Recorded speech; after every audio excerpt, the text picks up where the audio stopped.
नमस्कार, मैं हूं साक्षी मुबगई। उत्तराखंड के 3 बड़े मंदिरों में ड्रेस कोड लागू होने के बाद अब इस सवाल ने पूरे देश में जगह बना ली है कि क्या भक्तों पर विशेष तरीके के परिधानों की बाध्यता थोपना सही है। अगर कोई उपासक मंदिर में पश्चिमी कपड़े पहनकर आ भी रहा है तो इसमें गलत क्या है। सभी तर्क वितर्कों के बीच ये बातें उठ रही हैं कि आखिर संस्कृति, सभ्यता और मर्यादा के नाम पर किसी व्यक्ति के व्यक्तिगत अधिकार को क्यों छेड़ा जा रहा है। देखिए, कोई पहली बार नहीं है जब किसी राज्य के किसी मंदिर में ड्रेस कोड लागू किया गया हो, पर क्योंकि उत्तर भारत के किसी मंदिर में इस तरह का नियम पहली बार लागू किया गया है, इस वजह से ये मामला इतना गरमाया हुआ है। अगर दक्षिण के संबंध में कहा जाए तो देश में पहले से ऐसे कई मंदिर हैं जहां पर दर्शन करने के लिए ड्रेस कोड निर्धारित किए गए हैं। आज की रिपोर्ट में हम आपको ऐसे ही कुछ प्रमुख मंदिरों के बारे में बताने जा रहे हैं जहां आपको एक निर्धारित नियम का पालन करना पड़ता है और जहां वेस्टर्न ड्रेसेस पर पूरी तरीके से पाबंदी है। इसी के साथ आपको ये भी बताएंगे कि ड्रेस कोड से जुड़ा ये फैसला या फिर ये नियम जो भी कह लीजिए, ये कितना सही या फिर कितना गलत है। रिपोर्ट देखिए।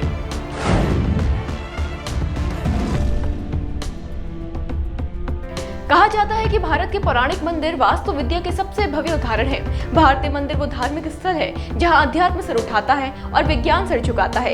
ये तथ्य कोई झुठला नहीं सकता कि हिंदू धर्म के गौरवशाली और अद्भुत इतिहास का गुणगान करने वाले ये मंदिर सिर्फ सनातन के महिमा मंडल तक सीमित नहीं है, बल्कि ये देवालय दर्शन शास्त्र, नीति शास्त्र और कला शास्त्र के समावेश है। और क्योंकि ये आस्था के साथ साथ सनातन संस्कृति और परंपरा के दर्पण भी है, इसलिए भारत के कई मंदिरों में अमर्यादित परिधान और व्यवहार दोनों ही बैन है। इनमें 5 जो मुख्य मंदिर है जहां ड्रेस कोड का पालन अनिवार्य है, उनमें सबसे पहला नाम महाबलेश्वर मंदिर का है। आपको बताएं कि महाबलेश्वर मंदिर में पुरुष और महिलाओं के लिए कुछ सख्त नियम लागू हैं।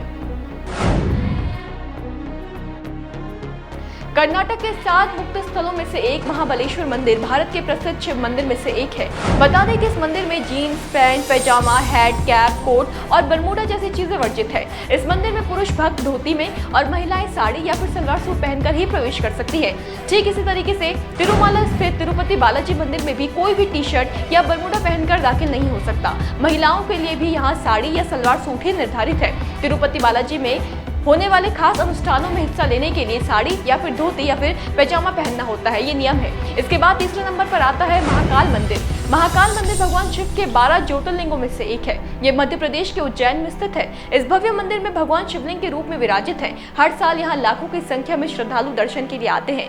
बता दें कि यहाँ मंदिर में दर्शन करने के लिए तो कुछ भी पहना जा सकता है, लेकिन जल और अभिषेक करने के लिए धोती कुर्ता और महिलाओं के लिए साड़ी पहनना अनिवार्य है। ऐसे में अगर आप जीन्स या फिर टी शर्ट पहनकर जाते हैं तो आपको मंदिर में जलाभिषेक नहीं करने दिया जाएगा। इतना ही नहीं, आरती के दौरान महिलाओं को कुछ समय के लिए घूंघट करना पड़ता है। चौथे नंबर पर आता है गुरुवायूर कृष्ण मंदिर। आइए यहाँ के नियम जानते हैं।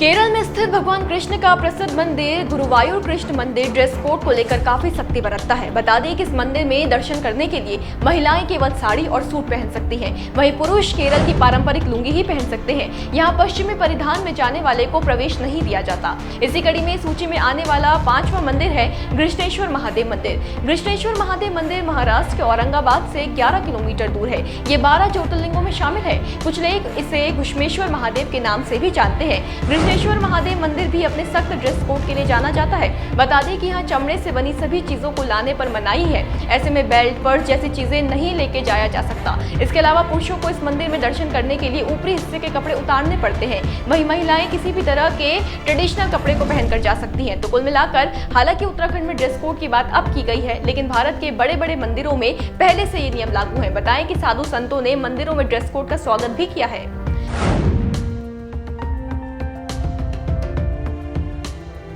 पहले तो जिन्हें जानकारी नहीं है उन्हें बता दें कि साधु संतों ने मंदिरों समेत अन्य धार्मिक स्थलों पर ड्रेस कोड लागू करने की कवायद यूं ही नहीं शुरू की।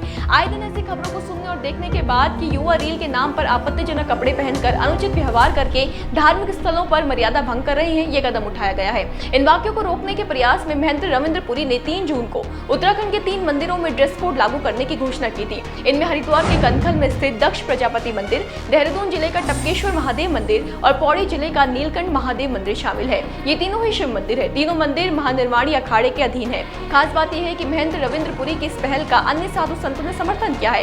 कहा है कि पूरे उत्तराखंड के मंदिरों में ड्रेस कोड लागू होना चाहिए। हालांकि इस फैसले पर एक मत नहीं है, मिश्रित प्रतिक्रियाएं हैं। ऐसे में घूम फिर कर वही सवाल उठता है कि क्या ड्रेस कोड सही है।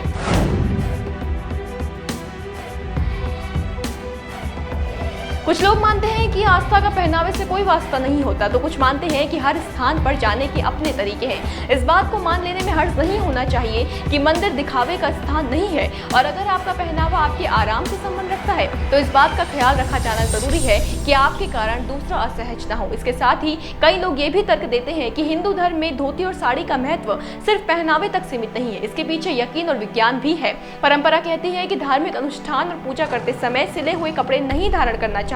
इसके पीछे ये मान्यता है कि सिले हुए कपड़े शुद्ध नहीं होते, इन वस्त्रों से बंधन का एहसास बना रहता है और पूरी तरह ध्यान केंद्रित नहीं हो पाता। इसलिए पूजा और अनुष्ठान के समय पुरुष को धोती और महिलाओं को सिर्फ साड़ी पहनकर पूजन करने का नियम है। वहीं इसके पीछे वैज्ञानिक कारण ये दिया जाता है कि शरीर के रोम चित्रों में हमें शुद्ध प्राणवायु मिलती है। तंग कपड़े न सिर्फ इसमें बाधा डालते हैं बल्कि रक्त प्रवाह पर भी बुरा असर डालते हैं। इससे स्वास्थ्य की दृष्टि से भी धोती पहनना लाभदायक है, वो भी तब जब पूजा अर्चना जैसे कार्यों में काफी देर एक विशेष अवस्था में बैठना पड़ता है। देखिए, देखा जाए तो यहाँ भारतीय परिधान वर्सेस पश्चिमी वेशभूषा के बीच पहले स्थान पर बहस है ही नहीं। बात तो सिर्फ ये मानने की है कि हर जगह के कायदे का अगर पालन किया जा सकता है तो एक यकीन पर यकीन दिखाने में संकोच कैसा। आप इस बारे में क्या सोचते हैं, अपनी राय जरूर बताएं और बाकी अपडेट्स के लिए बने रहे देवभूमि इनसाइडर के साथ। आज ही डाउनलोड करें देवभूमि इनसाइडर।